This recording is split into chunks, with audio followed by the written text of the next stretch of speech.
Bonjour à tous, bienvenue dans un petit quad neuf. Madagascar 261 se trouve actuellement à Diego Suarez. Et là je suis à l'hôtel. On a une vue, une jolie vue sur la baie, la mer Bleue, qu'on appelle ici la mer d'Émeraude.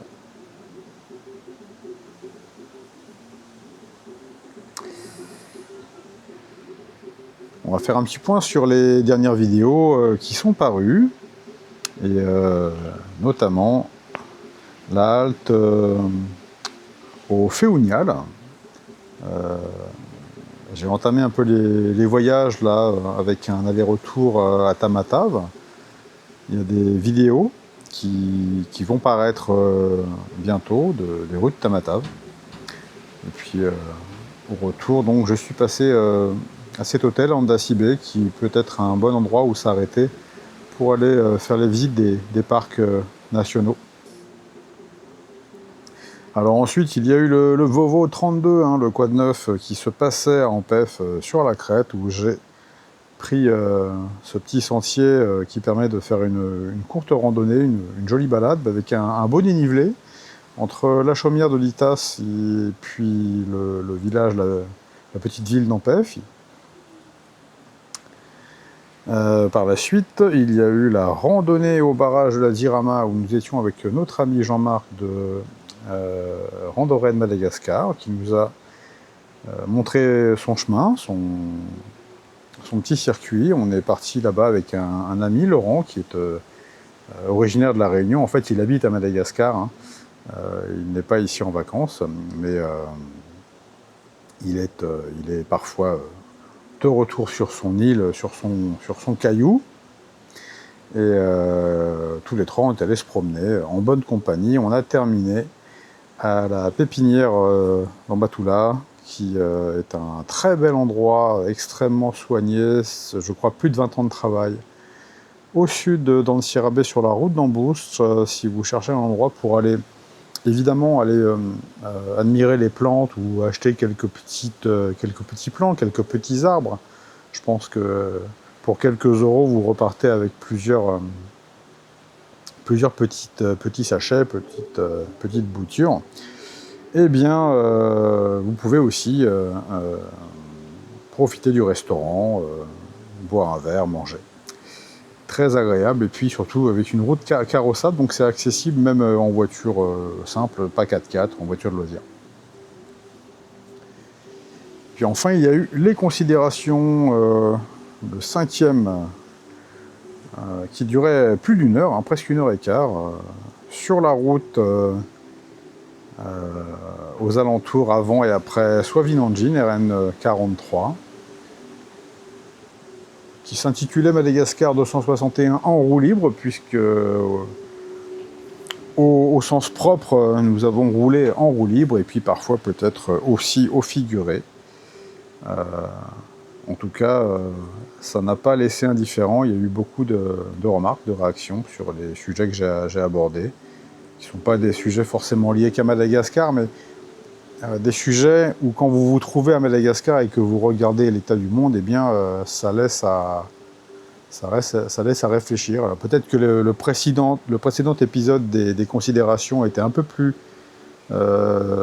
sombre sur la Grande Île, alors que celui-ci, finalement, il met en contraste, en relief, la simplicité et puis le retour à la connexion avec la nature, dirons-nous, qu'on peut avoir ici à Madagascar par rapport au monde moderne, contemporain.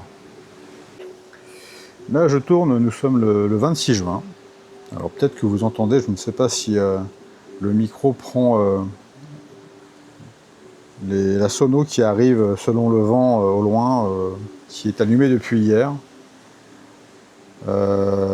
C'est très étonnant à Diego Suarez de voir autant de monde, alors que je pense qu'il y a 200 000 habitants sur la ville. Monter et descendre les avenues, les grandes artères de Diego en famille. De même qu'on peut voir les malgaches de Tananarive, peut-être encore aujourd'hui, autour du lac Anous, à Mamasne, avec les lampions. C'est quelque chose de très familial, hein, la fête du 26 juin, en fait. Je n'ai pas l'impression que ça soit extrêmement patriotique. Les malgaches sont de toute façon très patriotes en général. Ils n'attendent pas le 26 juin, ils le sont du 1er janvier au 31 décembre. Mais c'est plutôt aussi de la même manière que le patriotisme une occasion de faire la fête et elle est bien utilisée parce que là je pense que tout le mois de juin en fait c'est le mois du 26 juin. Donc on est un peu dans cette ambiance ici à Diego. C'est très agréable de regarder, d'observer la population joyeuse comme ça.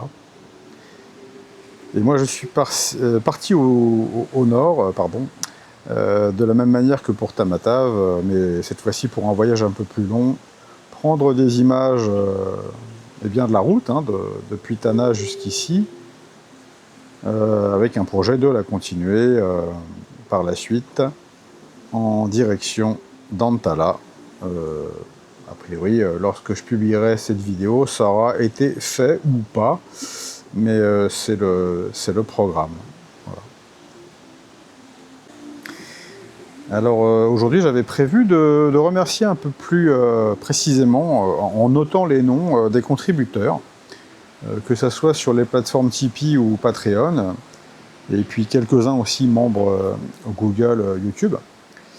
Donc il y a Gio, il y a Philippe, David, Olivier, Christian, Patrice, Rive, Georges, Max, Eric. Et puis plus récemment, nous avons eu Tim de Toulouse d'ailleurs je crois, Alain, Nicolas. Il y a un pseudo qui est It's, alors bon, il se reconnaîtra. Et puis Yannick, voilà. À tous, un grand merci pour vos dons, petits, moyens, plus importants. Il n'y a pas de... Je ne fais pas de différence, mais je remercie vraiment tout le monde. Je dirais pas que ça va me permettre de payer l'essence, les hôtels et la bouffe sur un voyage comme ça, mais ça y participe en partie. Du coup, voilà. Quand ces vidéos sortiront dans les mois à venir, en 2026, eh bien, on aura une petite pensée pour vous.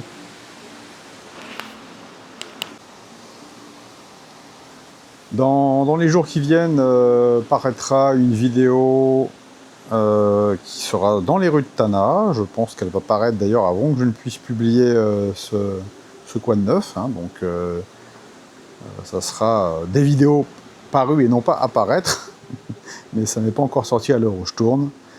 Il y a quelques surprises par la suite.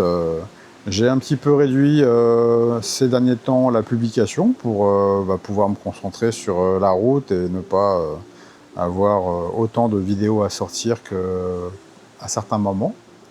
Donc c'est variable. En ce moment, c'est un petit peu plus réduit. Il y a des surprises autour de Tana, des raccourcis assez improbables entre les RN1 et RN7. Et puis il y aura évidemment les rues de Tamatave qui vont bientôt paraître. Voilà, ce sera une courte vidéo pour aujourd'hui. Si j'ai l'occasion de faire un montage rapide et une bonne connexion dans un hôtel pour envoyer la vidéo, je le ferai. Et puis autrement, bien, ça attendra que je rentre sur Tana ou Antsirabe dans quelques jours, après la deuxième partie de mon circuit nord-est. En attendant, voilà, si vous avez apprécié les informations dans cette vidéo, ou au moins la vue que je vous montre, parce qu'on a quand même une très belle lumière et une belle mer, avec toutes ces petites crêtes, ces petites vagues qui nous viennent du nord-est.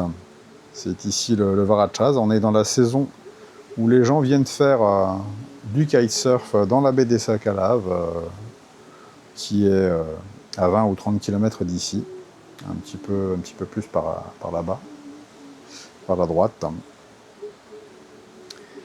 eh bien, mettez un j'aime, abonnez-vous et partagez la vidéo. Et puis, pour soutenir Madagascar 261, il y a en lien des vidéos toujours la possibilité de passer par Tipeee ou Patreon pour faire apporter une petite contribution. Voilà. Vidéo rapide aujourd'hui. Je vous remercie de l'avoir suivi et je vous dis à bientôt.